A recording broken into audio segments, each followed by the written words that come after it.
Hello, ladies and gentlemen. MarauderEX here with not really a rant, more of a, well, this is all just awful, isn't it?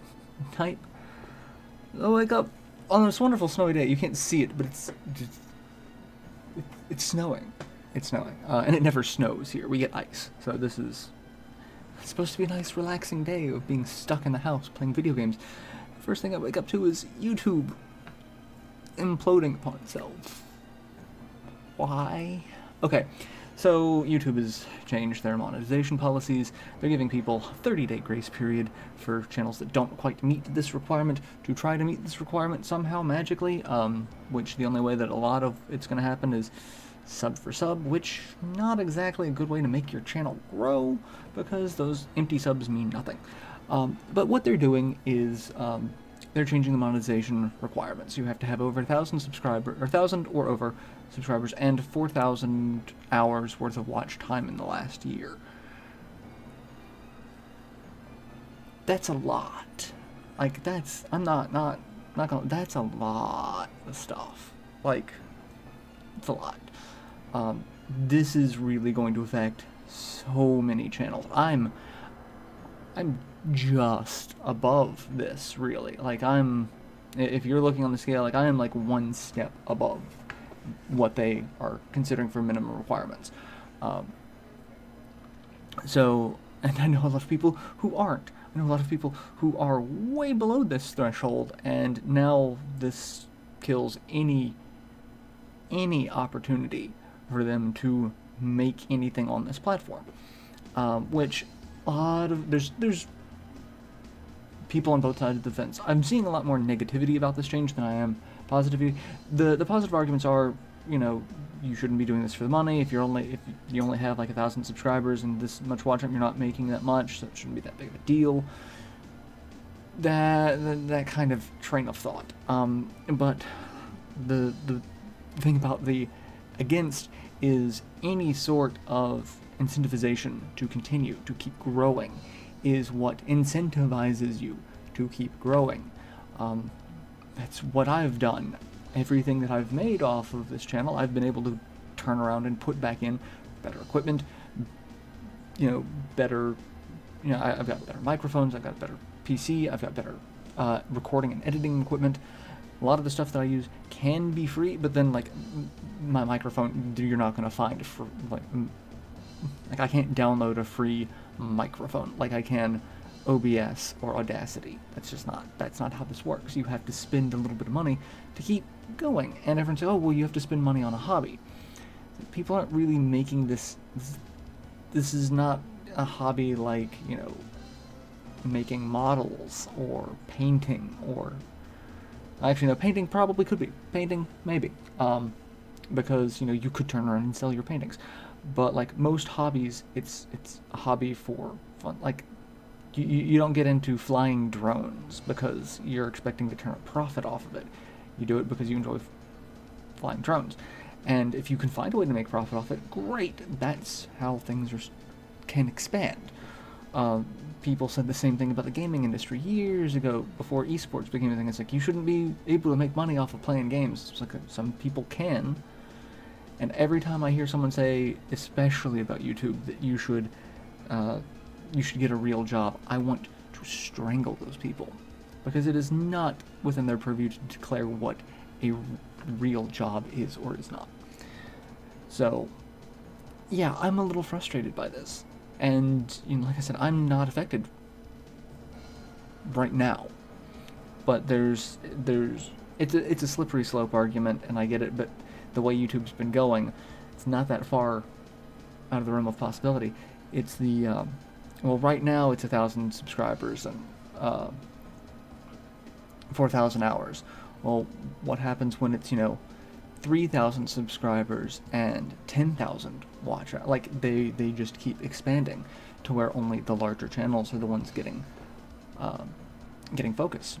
Because that's another thing about this is everything I've seen indicates that monetized videos do better in search rankings. It's just part of YouTube's search algorithm. If it's something that they are putting ads on, they are going to push it toward the top over something that doesn't. So say using, you know, my channel and some friends' channels. I'm not the only person who does Shining Force content. By no means. But if my channel still being within this monetization guides, but say someone else isn't, we're both doing Shining Force 3, my videos are going to rank a little bit higher, regardless of how many views either of us get.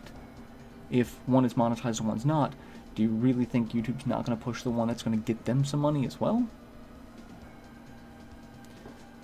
And then, you know, take it a step further, like Total Biscuit decides he wants to start doing more Shining Force stuff. He's obviously several tiers ahead of me, and so, like, that's just going to push everyone else down a little bit. And that's disappointing. That really is.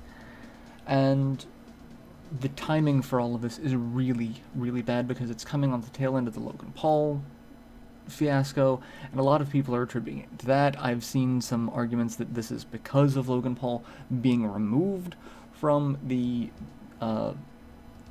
preferred advertiser list that YouTube has for their really top tier people, which means that that's a huge loss of income for YouTube. And so this seems like a good way to kind of recoup some of that loss by not having to pay out the nickel and dimes to the millions of smaller channels. I can't say that that's not accurate. Like that from a business standpoint, that seems very legitimate and really disappointing as well. And you know, then there's the thing that if Logan Paul had been given a community guideline strike like he should have been, like any other channel probably would have, they would have removed all monetization features for his channel until the strike expired, which, you know, would have been even less money. But it would have been temporary as long as he didn't get another community guideline strike. And that's how the system is supposed to work. But once you get big enough, the system protects you because they don't want to hurt their golden goose. And that's the shitty thing about life, because that's not just you, that's everywhere. But yeah, I have a lot of friends. I've got a lot of supporters who have started getting into Let's Playing, and now they have zero chance of monetization until they hit these thresholds. And being as though they've just started out, they are just starting to expand. It's frustrating because these are the people who have supported me, and I've, you know, I try to support them where I can, and now I'm sitting here going, the only way I can support them is tell my subscribers to go subscribe to them, but it's not really going to mean anything if they subscribe and don't watch their content. So, like, I have a new sidebar of people that I really suggest you check out on my main channel. Please do that, because they are really good content creators, and there are many others that I can't fit on that sidebar at the moment. Like, just check all of the people I'm subscribed to. They are all really good content creators.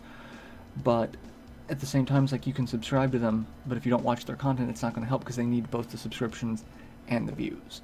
And there's only so many hours in the day to watch YouTube content. So I get it. It's difficult. But yeah, it's frustrating. It really is. Because this really should not be the knee-jerk reaction.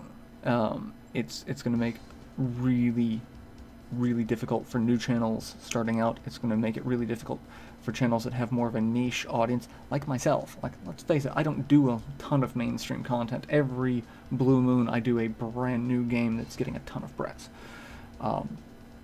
Most of the time, it's something considerably older and considerably more niche. So, like, it's going to make it even harder for me to expand, but just infinitely harder for smaller and newer channels to expand.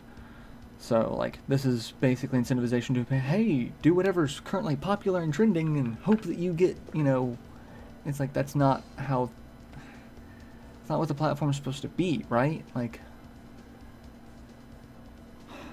anyway, yeah, so everything's a mess. Everything is a huge mess. The sad thing is I have never, like, I've been on YouTube a while, and I've never seen YouTube go back on one of its proposed changes like this. I've never seen them do it. So this is their new bottom of the barrel. Every time YouTube reaches the bottom of the barrel, you think they just take a pickaxe and they break through, and they just keep digging down until they find another barrel. And then they find the bottom of that barrel. And that's just how things keep going with YouTube. The sad thing is, like, everyone's like, well, why not find a new alternative? You're never going to find an alternative. Like, you either don't have a platform that's the size of YouTube that's going to allow you to grow, because they don't have the viewer base, or if it does get large enough, it's going to have the same problems that YouTube has. I'm hoping there's some sort of technological change that allows that to not be a thing, but that's the downside of being on the largest, most popular platform, is you are on the largest, most popular platform. And if you're having trouble on the largest, most popular platform, smaller, less popular platforms probably aren't going to do better, because it's harder to draw traffic. It's the same thing as a new channel. It's harder to draw traffic to something new and relatively unknown. So it's a clusterfuck of just I don't even know. But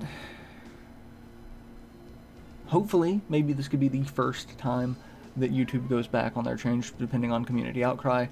But I wouldn't hold my breath on that one. But for everyone else's sake, for everyone that has supported me, who's just starting, for their sakes, I really hope they do go back on this. Because otherwise, this is just going to be a shit show of epic proportions. So yeah, it sucks. Hopefully it sorts out quickly, but I doubt. I have very little to no optimism about this, because I've been here long enough to know better. So let me know your thoughts on the YouTube monetization change. Are you a channel that's affected? If so, comment in the video. Hopefully that, my small audience can help boost your audience in some way, shape, or form, hopefully. If you are a larger audience and want to help boost,